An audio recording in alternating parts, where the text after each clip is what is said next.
Las dos cosas. Lo cierto es que ayer hubo una derrota política por parte de la oposición contra el gobierno y de esto vamos a estar hablando con Ariel Maciel, editor de Economía y Política de Perfil, a quien ya saludamos. Ariel, buen día, ¿cómo estás? Buen día, ¿cómo andan? ¿Todo bien? Bueno, y efectivamente esa derrota política va impactando en todos los ámbitos, ¿no? Tenemos un gobierno nacional que decide alejarse cada vez más de los acuerdos políticos que le permitieron atravesar este año y medio de gobierno cuando tenía una debilidad muy grande en el Congreso y muchos entendían que iba a estar casi paralizado en ese ámbito, pero sin embargo había encontrado canales de conversación y de acuerdos muy puntuales, ¿no? Con gobernadores, especialmente que ayer le dieron la espalda. Ahí hay que empezar a encontrar alguna explicación política, pero desde lo económico. Muchas veces hablamos acá y decíamos, ¿qué acuerdo se llevaban los gobernadores cada vez que tomaban postura a favor del gobierno en el Congreso cuando la oposición avanzaba con algún proyecto que incomodaba a la Casa Rosada? Bueno, y muchos hablaban sobre algún beneficio que podía llegar a estar. Muchas veces terminó pasando que no llegaba ese beneficio. Y se preguntaban si eso era sostenible en el tiempo, si solamente los gestos de buena voluntad iban a alcanzar o se iban a tener algún vuelto en algún momento. Bueno, entró, y lo venimos diciendo, ¿no? Entró esta etapa de la economía en modo electoral, básicamente porque los gobernadores esperaron con paciencia a este momento y empezaron a poner justamente condiciones más altas, pero especialmente lo que empezaron a decirle es, nosotros vamos a tener una postura mucho más activa de acá en más. Incluso gobernadores que eran muy, pero muy aliados, digamos, ¿no? Del Claro. gobierno, ¿no? Recordemos que por el caso del gobernador tucumano Osvaldo Jaldo, que se autodefinió como el primer gobernador mileísta en su momento y le había votado absolutamente todo, empezó a dar señales concretas de su alejamiento de la Casa Rosada como un hecho realmente contundente sobre lo que los gobernadores pueden llegar a hacer si no se los toma en serio. Así muchas veces lo han planteado en algunos lugares donde pudimos hablar y pudimos escuchar un poco esos ecos de los gobernadores que están bastante enojados. Bueno, esto fue parte de lo que se vio en el día de ayer, en donde la oposición logró torcerle el brazo al gobierno, logró cambiar la agenda legislativa también en esta discusión sobre si era válida o no válida la sesión del día de ayer, que fue autoconvocada, que después bajó la vicepresidenta Victoria Villarroel, y el mismo pleno votó la validez de los dictámenes para que se estaban tratando en esa sesión. Por lo tanto,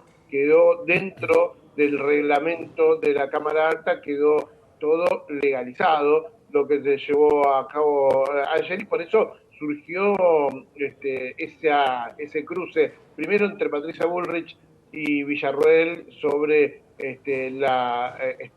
lo que decían sobre si era válido o no válido, por qué habilitaba Villarroel este juego de la oposición, y finalmente lo que recién ustedes señalaban y la expresión de Javier Milei sobre su vicepresidenta hablándole de traidora, ¿no? Bueno, ese contexto de política y de vueltos y de tensión se va a aumentar de acá hasta que se den las elecciones. Para algunos, especialmente para algún sector del gobierno encabezado por Javier Milei, entienden que esa ruptura los expone más a la oposición y les va a dar un mejor rendimiento electoral en octubre y en el medio dentro de todo lo que son los test electorales parciales que se van a ir dando, y el mismo ministro de Economía se metió en la discusión política y dijo que con estas aprobaciones que no iban a pasar, dijo, esto no va a suceder en este gobierno,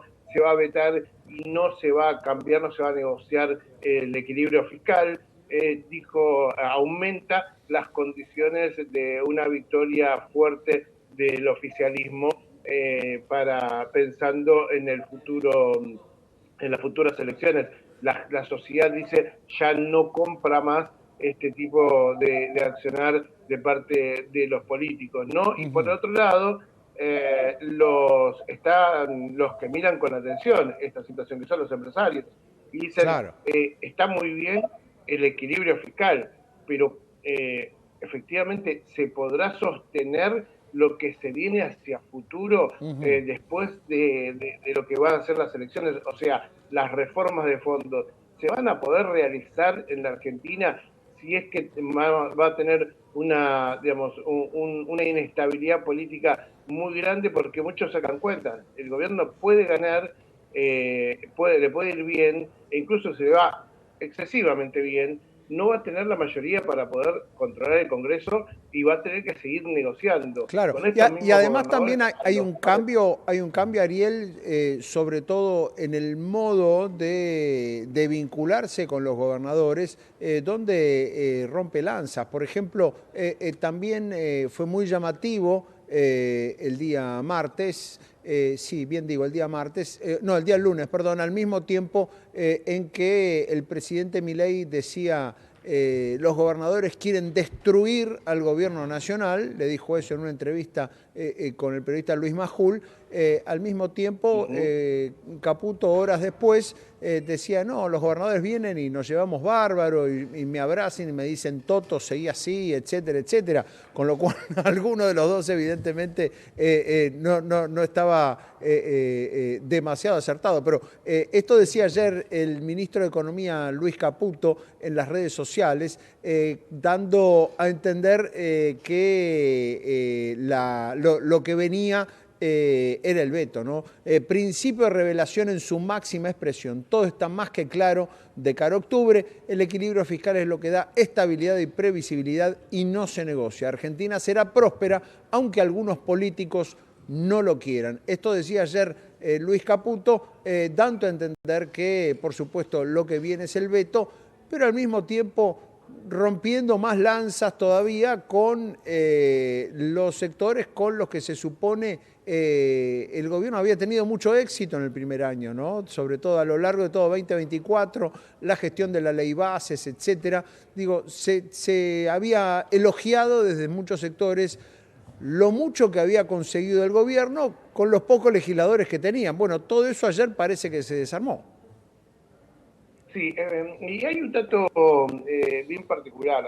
Algunos me decían que los gobernadores no están tan preocupados por la discusión previsional, digo, ¿no? Este aumento en jubilaciones, uno de los temas muy sensibles socialmente que tiene que ver con discapacidad. Digo, no es que la agenda fuera tan urgente y además no están discutiendo de grandes fondos. Fue casi una chicana política. Fíjate que el gobierno lo que dijo es, a mí me tienen que traer, digamos, si quieren más gastos, ¿de dónde ajustamos? Digamos, ¿no? Fue muy claro, dijo, vamos a hacer directamente un cálculo sobre en dónde gastan y de dónde se sacan.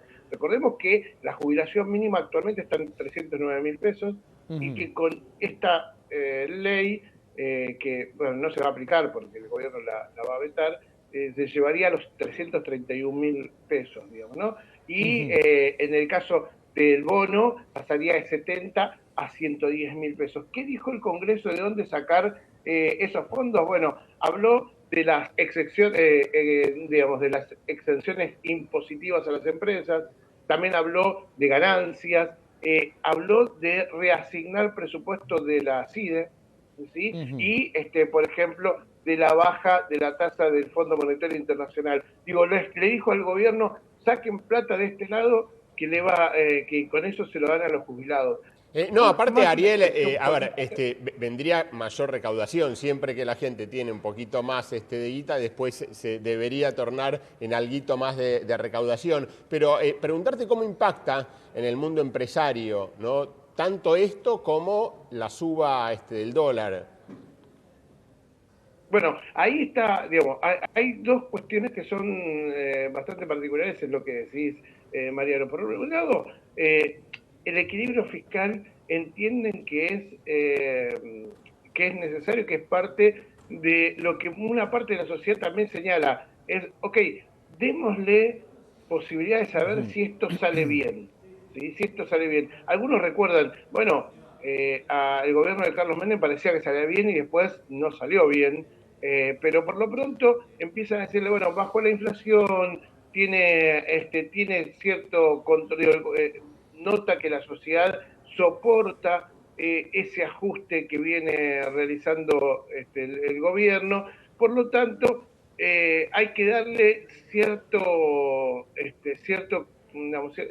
changüín para que esto pase. Esto puede llegar a pasar y puede llegar a salir bien si hay un equilibrio, si se arreglan las cuentas. Ahora, el punto está en los efectos sobre la microeconomía, ¿no? Es decir, Claro. bueno, la macro la manejaron. ¿Qué pasa con la micro? Y ahí está el punto sobre la suba del dólar. Están haciendo, dice, en estos días hubo una devaluación en medio del debate político, digamos, ¿no?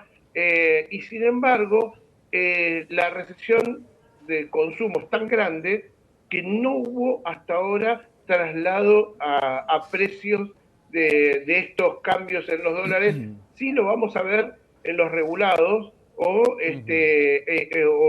quizás pueda llegar a haber alguna modificación en combustibles. No va a haber en el resto de los productos porque no se vende nada. Claro. Entonces lo que dicen Ahora, igual eso vamos a también, encontrar por supuesto, Ariel, atado a que la suba del dólar llegue hasta donde llegó y se quede allí, ¿no? Digamos, la suba, digamos que no fue tanta, pero digo, hay que ver esto cómo evoluciona. Recién Mariano contaba la necesidad que tuvo ayer el Banco Central de intervenir muy fuerte en el mercado de futuros para darle una señal al mercado de que hasta acá llegamos con la suba del dólar. Pero digo, el traslado a precios hasta ahora no se produjo, en parte porque si se llega a producir nadie va a vender nada, pero también al mismo tiempo porque no fue tanta la suba del dólar. Hay que ver qué pasa si sigue. Efectivamente, el tema es, ayer se hablaba del efecto Fantino, ¿no? Sobre esta tensión en el dólar a partir de las declaraciones de Fantino en nombre de un off con Caputo, después Caputo tratando de explicar en una maniobra que desde la propia Casa Rosada se daban cuenta que había salido mal, que buscaba justamente que los gobernadores entendieran por otra vía que era lo que podía llegar a pasar de cara a este futuro electoral y todas las tensiones que podían llegar a andar. Digo, en ese contexto, muchos entendieron que después de la sanción del Senado, qué iba a pasar con el mercado, iba a estar atento justamente a que el dólar no presionara mucho más y cambiara situaciones realmente muy fuertes. ¿Qué pasa? En el fondo está, de fondo está justamente el Fondo Monetario Internacional, digamos, ¿no? También mirando qué pasa en la Argentina y en ese contexto los empresarios dicen para quién están siendo estas señales, para la política, cuando ya había roto relación Milei con los gobernadores, porque justamente ya había dicho públicamente que los gobernadores iban por la gobernabilidad de la Casa Rosada. ¿Contra quién fue esto? Contra los especuladores del mercado, o una señal para el Fondo Monetario Internacional que le reclama, entre otras cosas, que el gobierno empiece a tener una acción más directa en los mercados. Le pedía comprar dólares, le pedía reservas, Claro. entre otras cosas, pero también le pide cierto control de la política. Bueno, hay que ver, para muchos están viendo si en Washington también están leyendo lo que está pasando en la Argentina y también leen de una manera que el BOAR empiece a estar más activo y que tome el caso Argentina antes del receso de verano, porque puede llegar a patearlo para septiembre, todo lo que tiene que ver con el desembolso de estos $2.000 millones de dólares que tendría que haber llegado en junio, y eso se puede transformar en una señal política muy negativa para el gobierno, que entiende que esto debería estar resuelto, ¿no? Entonces, ahí muchos empiezan a mirar ¿para dónde fue la señal que el gobierno envió a partir de esta rebelión contra los gobernadores, contra su vicepresidenta y un poco el escenario que se planteó en estos días, ¿no? Claro, y también hay que ver allí desde el día a día cómo sigue un gobierno que no para de acumular adversarios, digamos, que quiere encender fogatas a cada rato, romper cualquier puente de negociación o de un mínimo acuerdo. Se va ganando enemigos. Claro, y llevar todas gratis, las peleas al extremo. Eso, digamos, no es sencillamente un estilo, es una estrategia, digo, de llevar a fondo todas las peleas, pero bueno, hasta acá le salió bien. Ahora, con lo sucedido ayer, está claro que esa estrategia empieza a mostrar flaqueza, digo, ¿no? Estar permanentemente generando nuevas peleas, siempre hasta el fondo, siempre con el presidente encabezando los insultos y los agravios. Digo, bueno, eso habrá que ver cada uno de esos gobernadores que en su momento dijeron, bueno, vamos a darle la derecha al gobierno, un poco para apoyarlo porque es nuevo y un poco también porque nos conviene, por estar bien con el gobierno nacional, como les ocurrió toda la vida a los gobernadores, pero digo, bueno, hay que ver cómo sigue ahora. Y hay que ver si esta posición tan dura de Milei no termina generando más solidez en esos acuerdos entre los gobernadores, ¿no? Hay un chat muy activo, dicen ahí, hay un chat entre todos los gobernadores que está cada vez más activo. Ariel, la seguimos el lunes, buen fin de semana. Abrazo, buen fin de semana para ustedes. Allí Ariel Maciel, editor de Economía y Política de Perfil, con los impactos de esta dura derrota del gobierno ayer en el Senado de la Nación. Vamos a hacer una breve pausa, enseguida volvemos.